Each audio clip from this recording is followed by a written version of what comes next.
They also got their big, despite Rob Pelinka saying publicly the other day that he thought the market for centers was dry. They landed a stunner by trading for Mark Williams. Got a ton of upside. 23 years old, a 9'9" standing reach. So you may ask, why in the world would a team like Charlotte, who's rebuilding, want to part ways with a guy like Mark Williams? Well, I was told there was some concern within the four walls of the Charlotte Hornets that Mark Williams has some issues with his body, including a bad back.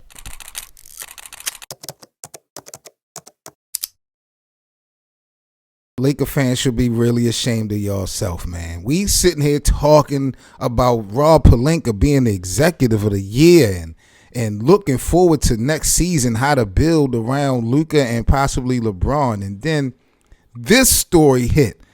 And my God, I got to talk to the bosses because I thought I didn't know anything about any requests that Luka had being dumbed down or not taken serious already. So according to Dave McMenamin, he reported that Mark Williams was actually Luka's preferred law partner from a list of potential trade partners when Luka had came to the Lakers and communicated that with the Lakers, but they couldn't live, according to the reports, with the physical of Robert Williams, so they didn't pull the trigger. Now, yesterday they did have a report that they are willing to structure an extension however Luka wants. So when it comes to the money, they is willing to give Luka what he wanted. But when it comes to the structure and the roster of the team and the personnel, they didn't bite. And I'm like, okay, Mark Williams, do y'all even realize what Mark Williams has been able to do since that trade rescinded? Like, his numbers have been crazy. I think since he went back to Charlotte, Mark Williams has averaged, 16, 11 with almost 2 blocks per game. Since his Lakers failed physical, Mark Williams has been balling. I mean, he averaged well over at least 25 minutes per game. I mean, you getting box line numbers of like 26, 16, 24, and 12. Like, he seems to be a walking double-double. And when you look at the struggles for the Lakers this season, 2 people you got to hold accountable. One is Rob Pelinka. Not just only because he didn't handle this Mark Williams trade well. I feel like the assignment of needing a big man, we've been talking about that all year. AD called it out. And that part of the assignment was never handled correctly. And, we're praising Rob Pelinka, and I feel like he just have unfinished business. And then you got Coach J.J. Redick with the whole Jackson Hayes situation. That Jackson Hayes really, when the trade rescinded, Jackson Hayes was forced to be the center no matter what. You have to really play him now because you don't have anything else. It's not about how he played before. But JJ, for some reason, didn't even put Jackson in the game in the playoffs.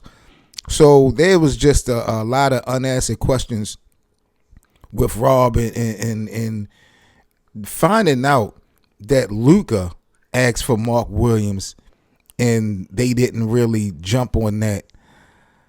I mean, they say nobody is bigger than the program. I get all that, but I am a little bit shocked. The superstars of the NBA generally are able to manipulate the roster and get who they want, get who they feel like is going to be needed. Maybe the Lakers will spin the block with it. I don't know. But, they saying that the physical was bogus. So if the physical was bogus, it just seemed like the Lakers were scared and they didn't even appease to what Luka wanted. Forget what they needed. You have your guy telling you, this is the man I want to do my lob thing with. This is who I want to build off of. And the Lakers refuse to answer the bell. I'm gonna keep it tall. That news really shocked me that Luka communicated that, and the Lakers still wasn't willing to pull the trigger. Rob Pelinka, I really don't know what to say about Rob Pelinka. That's your guy. Like I said, they told Luka, and according to reports, they are willing to agree to any contract structure that Luka wants. So they willing to pay him, but how much control will Luka have with this organization? How much impact will he have from a leadership position? You know, LeBron is a big personality that came in winning with hardware. We know Luka is a global superstar, but Luka really doesn't have any hardware, and I'm wondering, and this is something that a lot of people probably not even considering or thinking about because it's so early. Once LeBron leaves, who's going to have the real control over this team? We know you got an owner, we know you have a general manager, but usually your superstar has a lot to say about the team, especially someone so global looked at like Luka internationally, and seeing the upside that he has, but he doesn't have any hardware individually like that, or, you know, championship wise. And Rob Pelinka and Jeannie Buss, you know, they could technically stick their chest out, you know, over these next couple years, being selective on how, you know, they appease to Luka and what they allow Luka to do and what they feel like Luka will have to earn over the years when we talk about being in a position of power with the Lakers. You know, I think LeBron coming in, LeBron got to say so by default for the most part. You don't want to make it seem like it's his team in totality. You're going to have your own say and you're going to make your decisions at the end of the day.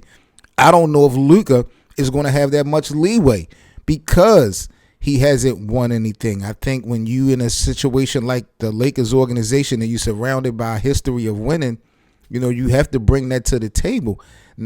It's not just based off of your skill set, because we've had some great players come in and out of this franchise throughout the years. But what are y'all thoughts and opinions on what Dave McMenamin had to report about Luka wanting Robert Williams? Luka wanting Mark Williams, and the Lakers said no. They just couldn't live with the results apparently from the physical.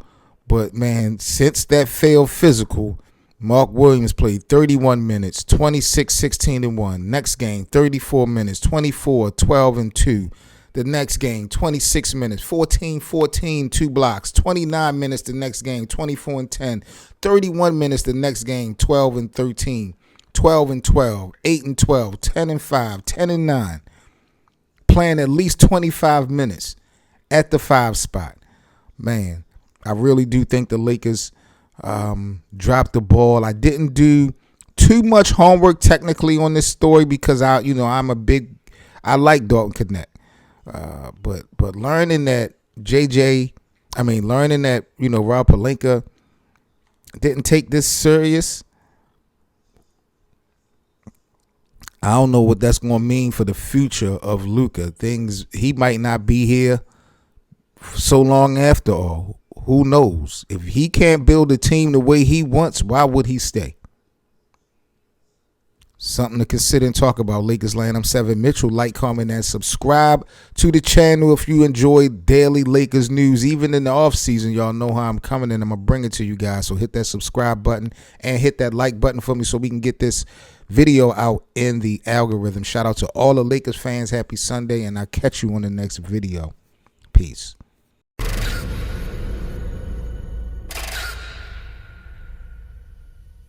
What's up, guys, and thanks for watching. If you enjoyed today's video, please hit that like button for us so we can get this content in the algorithm. And also, please be sure to subscribe to the Lakers Land YouTube channel if you're new. And you can also purchase a channel membership for exclusive Lakers Land content. Also, join our Lakers Land watch party room on Playback TV for free VIP access to all of our Laker games and our live weekly podcast. That's playback.tv/LakersLand Show. We also have merchandise available in our YouTube channel store, so grab some Lakers Likes merch today. Peace.